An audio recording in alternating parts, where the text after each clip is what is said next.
जय हिंद दोस्तों, बहुत बहुत स्वागत है आप सभी का हमारे YouTube channel government job factory के स्पेशल साइंस क्लासेस में। तो दोस्तों, जैसा कि आप जानते होंगे कि आरआरबी के थ्रू यानी कि रेलवेज के थ्रू बहुत सारे एग्जाम्स जो है वो अभी होने वाले हैं। एनटीपीसी हो गया, ग्रुप डी हो गया, एएलपी और टेक्नीशियन, इन दोनों का मेंस। तो ये सारे एग्जाम्स बहुत ही जल्द होने वाले हैं और रेलवेज की तैयारी अगर आप कर रहे हो तो आपको साइंस का नॉलेज होना बहुत ही ज़रूरी है। ठीक है, साइंस का इसलिए ज़रूरी है क्योंकि साइंस का वेटेज भी बहुत ज़्यादा होता है इन सारे एग्जाम्स में। ठीक है, तो इसलिए हमारे चैनल गवर्नमेंट जॉब फैक्ट्री ने साइंस की कुछ स्पेशल क्लासेस को अरेंज किया है, जिसमें मैं सिलेबस वाइज एक एक टॉपिक लेकर आपके लिए आ रही हूँ। ठीक है, तो मैंने कौन कौन से टॉपिक्स डिस्कशन कर लिया है, मैटर और दूसरा हो गया हमारा एसिड बेस सॉल्ट।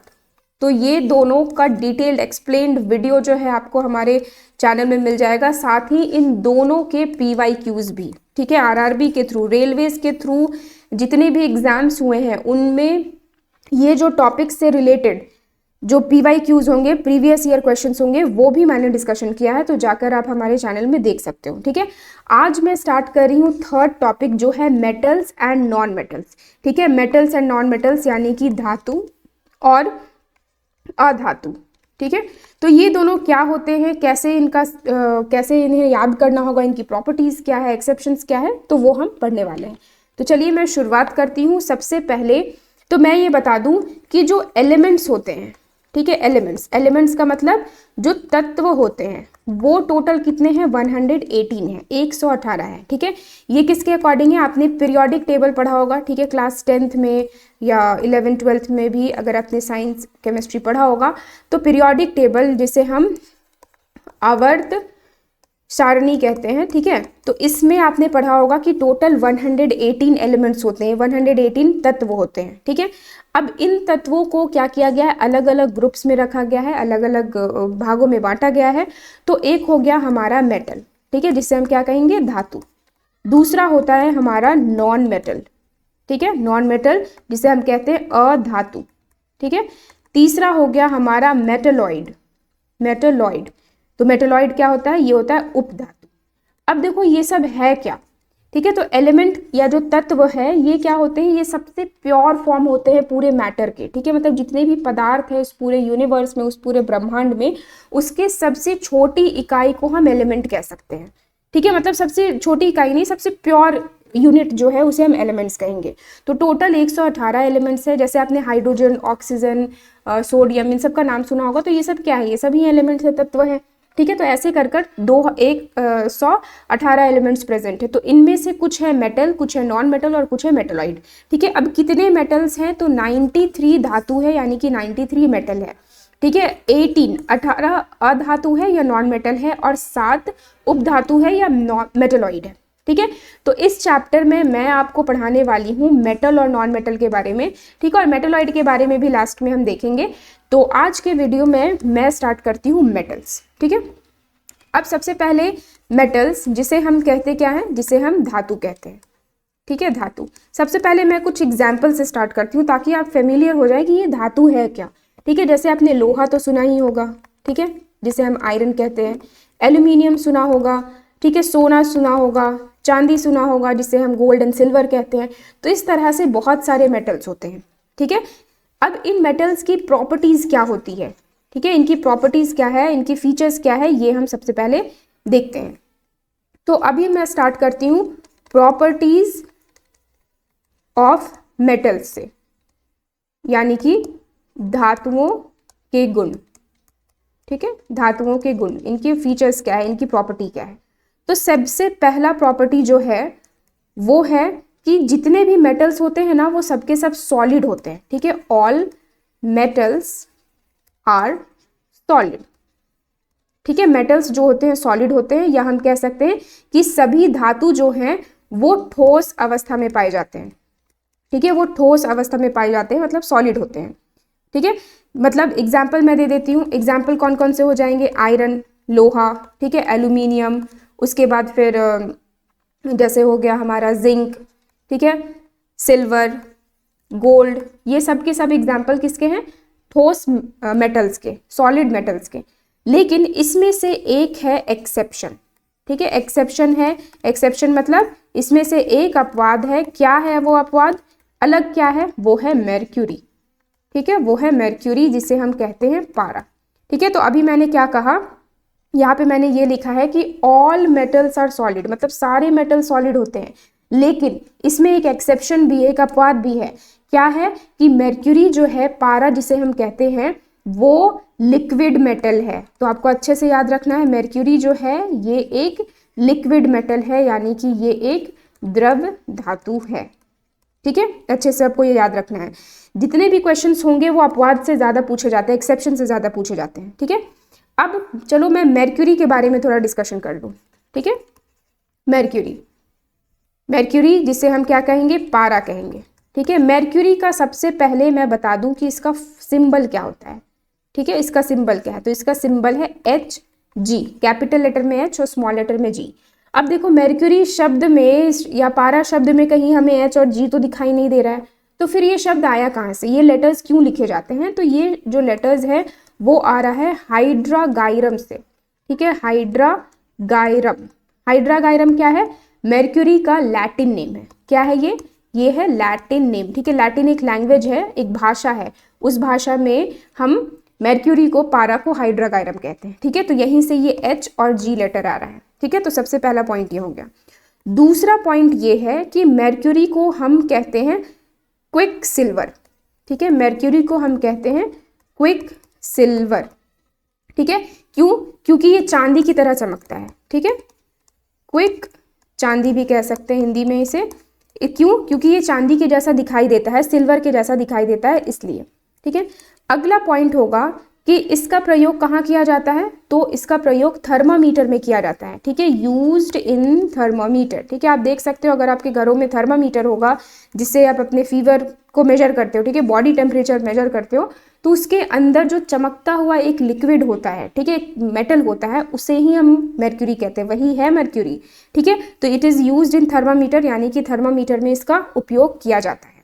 अब देखो, जो थर्मामीटर्स है ना, वो कितने टाइप के होते हैं? एक तो हो गया हमारा क्लिनिकल थर्मामीटर और दूसरा हो गया हमारा लेबोरेटरी थर्मामीटर। क्लिनिकल मतलब जो हम मानव जो है वो अपने बॉडी के तापमान को मेजर करने के लिए यूज़ करते हैं। ठीक है, और जो लेबोरेटरी है वो लैब में यूज़ किया जाता है। ठीक है, लेकिन इन थर्मामीटर्स में कौन कौन से लिक्विड भरे जा सकते हैं? ठीक है, तो 3 लिक्विड है जो थर्मामीटर में डाले जा सकते हैं। एक हो गया हमारा mercury। ठीक है, जैसा अभी मैंने कहा mercury हो गया, मतलब mercury को हम डाल सकते हैं, पारा को डाल सकते हैं। दूसरा है अल्कोहल। ठीक है, अल्कोहल। ठीक है, तो अल्कोहल थर्मामीटर्स भी होते हैं। और तीसरा जो होता है वो है डिजिटल थर्मामीटर। ठीक है, डिजिटल थर्मामीटर मतलब इसमें कोई लिक्विड नहीं डाला जाएगा। ठीक है, तो आप याद रखना, एक हो गया mercury थर्मामीटर।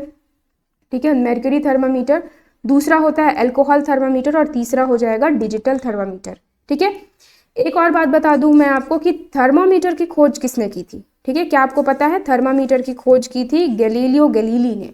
ठीक है, गैलीलियो गैलीली ने की थी। ठीक है, तो ये इंफॉर्मेशंस हो गए कि mercury का सिंबल हो गया Hg, हाइड्रागाइरम वर्ड से ये आया है, इसे क्विक सिल्वर भी कहते हैं, थर्मामीटर्स में इसका इस्तेमाल हम करते हैं। चलो, तो कुछ और पॉइंट्स मैं अब बताती हूँ mercury के बारे में, यानी कि पारा के बारे में। ठीक है, तो नेक्स्ट पॉइंट हमारा ये है कि जो mercury है ना, ये एक पॉइजनस मेटल है। ठीक है, mercury is a poisonous metal. ठीक है, पॉइजनस मेटल मतलब हम क्या कहेंगे? यह एक जहरीली धातु है। ठीक है, यह एक जहरीली धातु है। फिर नेक्स्ट ये है कि जो mercury है वो मेटल्स के साथ, दूसरे मेटल्स के साथ बहुत जल्दी रिएक्ट करता है। ठीक है, mercury reacts with other metals to form amalgam.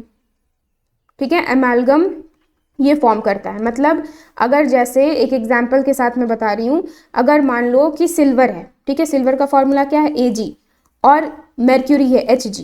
ठीक है, तो mercury दूसरे मेटल के साथ मिलकर क्या बनाएगा? एक एमालगम बना देगा। तो क्यों सिल्वर अगर हम यहाँ ले रहे हैं तो ये बना देगा सिल्वर एमालगम। ठीक है, सिमिलरली गोल्ड के साथ ऐसा हो सकता है, गोल्ड और mercury मिल जाए तो बन जाएगा गोल्ड एमालगम। ठीक है, उसके बाद फिर अगर मान लो एल्यूमिनियम है, एल्यूमिनियम और मर्क्यूरी अगर मिल जाए तो ये बन जाएगा एल्यूमिनियम एमालगम। ठीक है, तो जो मर्क्यूरी है, पारा है, वो दूसरे मेटल्स के साथ रिएक्ट करके एमालगम फॉर्म करता है। ठीक है, अब ये जो है, इसीलिए आपने सुना होगा कि जब हम एरोप्लेन से ट्रैवल करते हैं तो हमें थर्मामीटर ले जाना अलाउड नहीं होता है, या तो फिर मर्क्यूरी ले जाना अलाउड नहीं होता है। ठीक है, इसलिए क्योंकि जो हमारा एरोप्लेन है वो किससे बना है, वो एल्यूमिनियम से बना है। ठीक है, ड्यूराल्यूमिन से बना है। तो एल्यूमिनियम अगर मान लो कभी गलती से मर्क्यूरी गिर गई तो वो तुरंत उसके साथ रिएक्ट करेगा और वो पिघलने के जैसा हो जाएगा। ठीक है, तो इसलिए अलाउड नहीं होता है।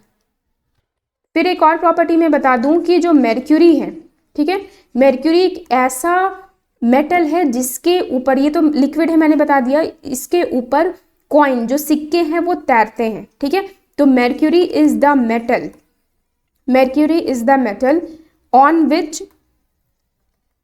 विच कॉइन फ्लोट्स। ठीक है, कॉइन जो है, सिक्के जो है वो तैरते हैं। ठीक है, तो आपको याद रखना है क्यों तैरते हैं, क्योंकि इसका जो सरफेस टेंशन होता है। ठीक है, जैसे मान लो अगर मैंने इस कंटेनर में मर्क्यूरी लिया है, ठीक है, यहाँ पे अगर मैंने मर्क्यूरी रखा है और इसके ऊपर फिर मैं एक सिक्का अगर रख रही हूँ, तो अगर पानी में ऐसा रखते हैं तो क्या होता है, वो सिक्का नीचे आ जाता है, डूब जाता है। लेकिन इसमें क्या होगा, ये जो सिक्का है ये तैरता हुआ नजर आएगा। ठीक है, ये तैरता है। तो क्यों ये तैरता है, क्योंकि मर्क्यूरी का जो सरफेस टेंशन है वो काफ़ी हाई होता है। ठीक है, बिकॉज सरफेस टेंशन, ठीक है, surface tension of mercury is very high. ठीक है, बहुत ज़्यादा हाई होता है। सरफेस टेंशन क्या है, तो जिसे हम पृष्ठ तनाव भी कहते हैं। ठीक है, जो पृष्ठ तनाव है वो काफ़ी ज़्यादा रहता है मर्क्यूरी का, जिसके वजह से सिक्के जो हैं वो उस पर तैरते हैं। ठीक है, तो ये सारे पॉइंट्स आपको याद रखने हैं कि मर्क्यूरी जो है वो एक पॉइजनस मेटल है, जहरीली धातु है। ठीक है, दूसरे मेटल के साथ, अदर मेटल के साथ वो रिएक्ट करके क्या बनाता है, एमालगम बनाता है। आपको अच्छे से याद रखना है। ठीक है, जैसे मैंने अभी बताया सिल्वर के साथ मिलके ये सिल्वर एमालगम बनाएगा। आपने सुना होगा कि जब हम डेंटिस्ट के पास जाते हैं, अगर हमारे दांतों में कैविटीज हो जाती है, ठीक है, गड्ढे हो जाते हैं कीड़े लगने की वजह से या किसी भी रीज़न से, तो उन गड्ढों में जो भरा जाता है वो क्या होता है, वो सिल्वर एमालगम ही होता है। ठीक है, तो आप ये भी याद रख सकते हो कि जो सिल्वर एमालगम है ये टूथ फिलिंग में काम आता है। ठीक है, टूथ फिलिंग यानी कि हमारे दांतों को भरने में, ठीक है, दांतों में जो गड्ढे हो जाते हैं, कैविटीज हो जाते हैं, उसे भरने में ये काम आता है चांदी का एमालगम यानी कि सिल्वर एमालगम। ठीक है, और भी मैं बता दूं जिंक के साथ भी एमालगम फॉर्म करता है, जिसे हम जिंक एमालगम कहते हैं, या हिंदी में जिसे हम जस्ता का एमालगम कहते हैं। ठीक है, तो होप आपको ये सब कुछ समझ में आ रहा होगा। ये बहुत ही इंपॉर्टेंट है, हर एक पॉइंट से डिफरेंट टाइप के क्वेश्चन बन सकते हैं, और ऐसे क्वेश्चंस हैं जो आप देख सकते हो प्रीवियस ईयर क्वेश्चंस में ये सब रिपीटेड होंगे।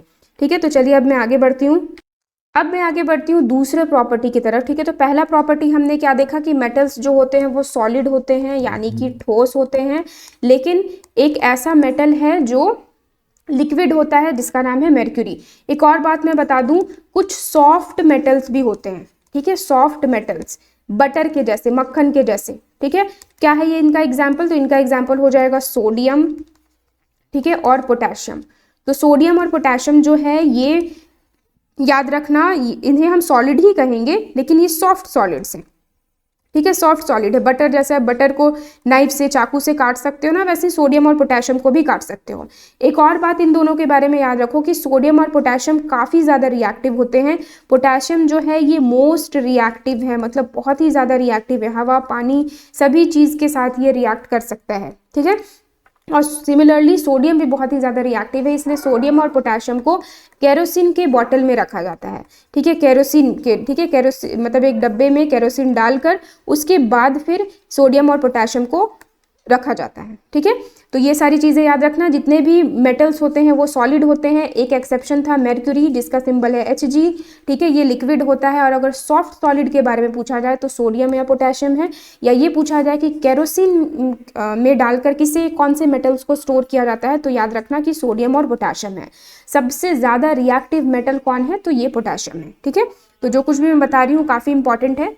चलो अब नेक्स्ट पॉइंट में बताती हूँ, जो मेटल्स होते हैं ना वो good conductor of heat and electricity होते हैं। ठीक है, metals are good conductors conductors of heat and electricity.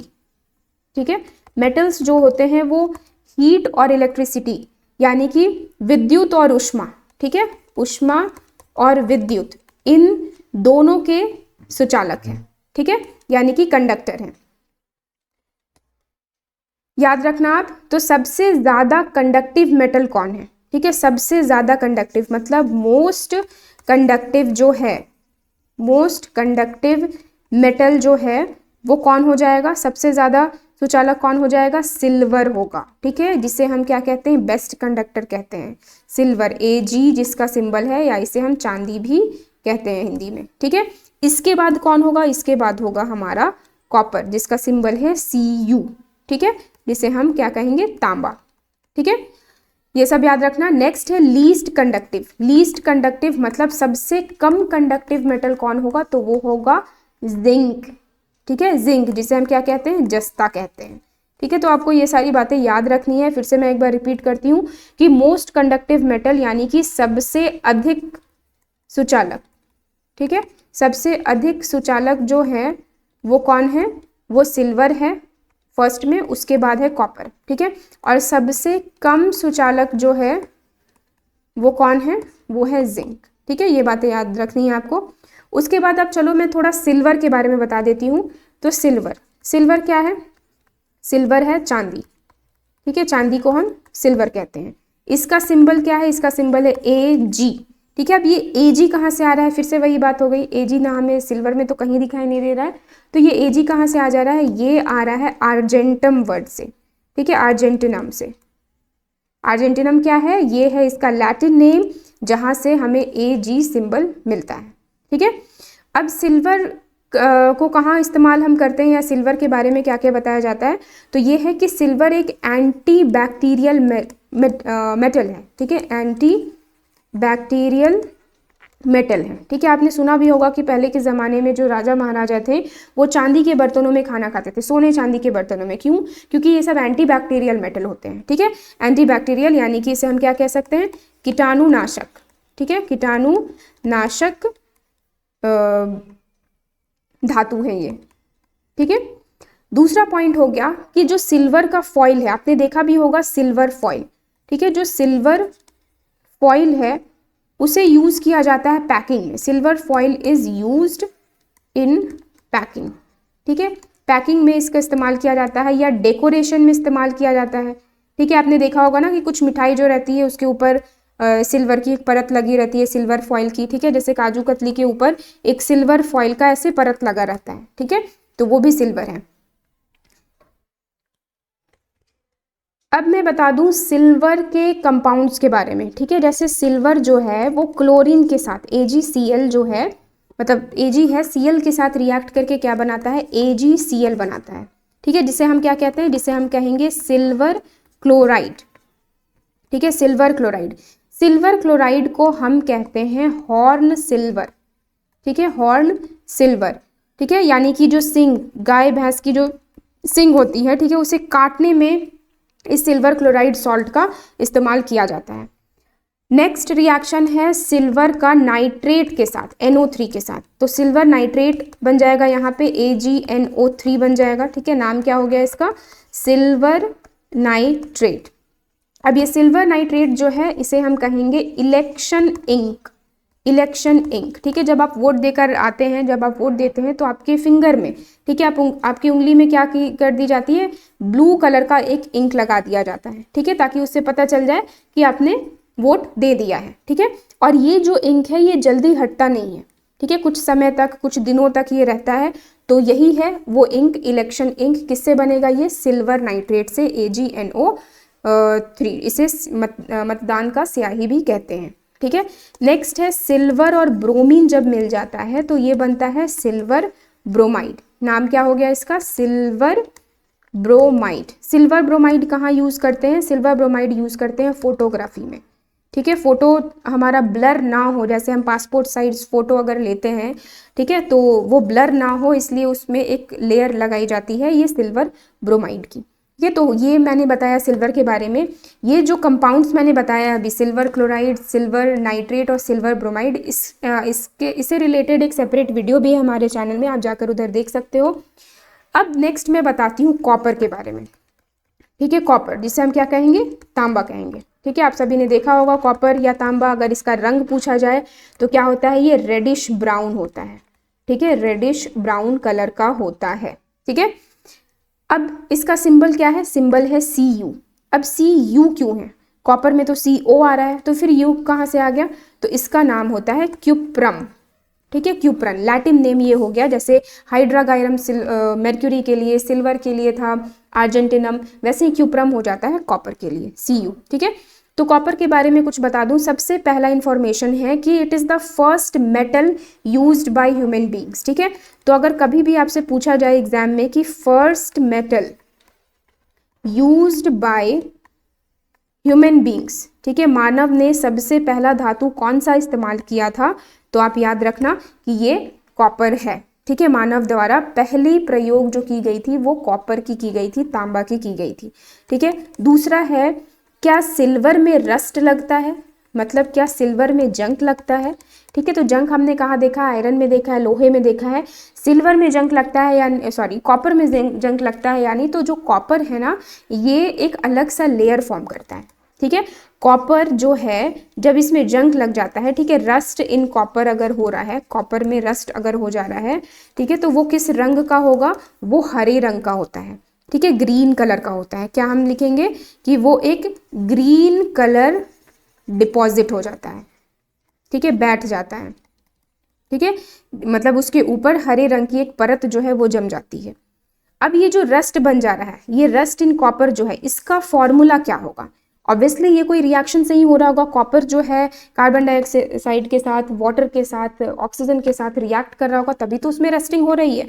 ठीक है, तो ये फॉर्मूला क्या बनेगा, CuCO3 डॉट CuOH होल 2। ठीक है, मतलब क्या है ये, कॉपर कार्बोनेट कॉपर हाइड्रोक्साइड।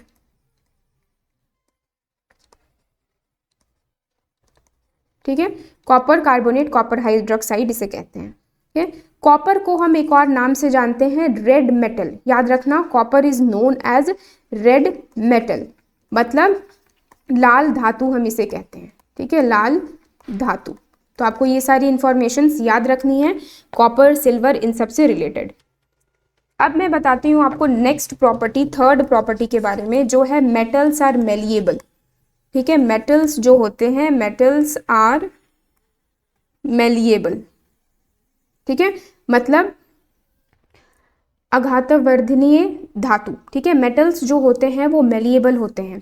ठीक है, इसका मतलब क्या होता है, मेलिएबल का मतलब कि उसे हम थिन शीट में चेंज कर सकते हैं। थिन शीट मतलब एक पतली सी चादर बनाई जा सकती है मेटल्स की। ठीक है, मतलब अगर एक मेटल का टुकड़ा ले लो, एक धातु का पीस ले लो, और इसे अगर हम इसे हैमर करें, ठीक है, फोर्स अप्लाई करें इसके ऊपर, मतलब हैमर से अगर इसे पीटे, तो ये एक थिन शीट में बदल जाएगा। ठीक है, इसी प्रॉपर्टी को हम कहते हैं मेलिएबल।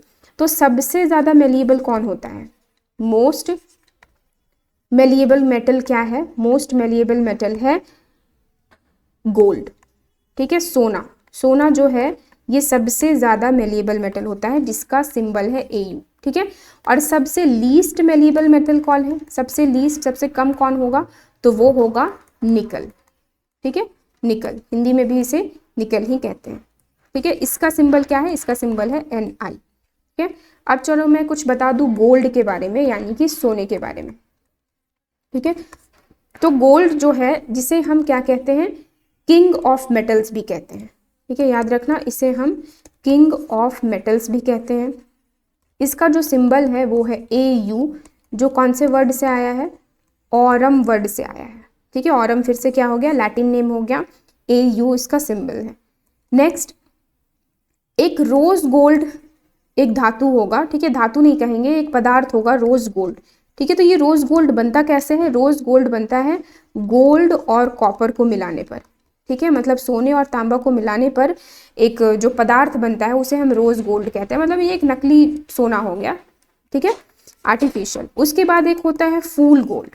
फूल गोल्ड मतलब जो सोने की तरह दिखाई देगा लेकिन वो सोना होगा नहीं, जिससे आर्टिफिशियल ज्वेलरीज बनाई जाती है, ठीक है, जिसे हम क्या कहते हैं, मूर्खों का सोना कहते हैं, ठीक है, मूर्खों का सोना कहते हैं इस फूल गोल्ड को, ठीक है।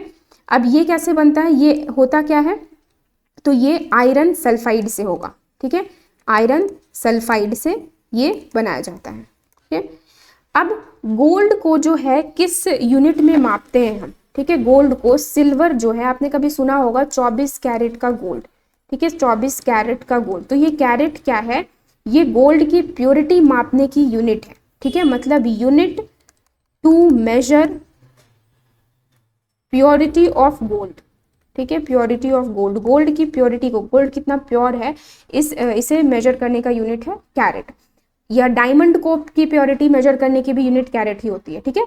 अब ये जो 24 कैरेट है, 24 कैरेट का जो गोल्ड होता है ना, वो काफ़ी सॉफ्ट होता है, मतलब उससे हम ज्वेलरी नहीं बना सकते, उससे हम डिजाइनिंग नहीं कर सकते, इसलिए जो गोल्ड स्मिथ है, जो सुनार होते हैं, वो क्या करते हैं, 22 कैरेट गोल्ड रखते हैं और उसमें 2 कैरेट कॉपर मिला देते हैं, ठीक है, उसमें 2 कैरेट ये कॉपर मिला देते हैं, या तो फिर 20 कैरेट गोल्ड होगा और बाकी के जो 4 कैरेट हैं वो कॉपर है, या तो फिर 18 कैरेट गोल्ड है और बाकी के जो 6 कैरेट है वो कॉपर है।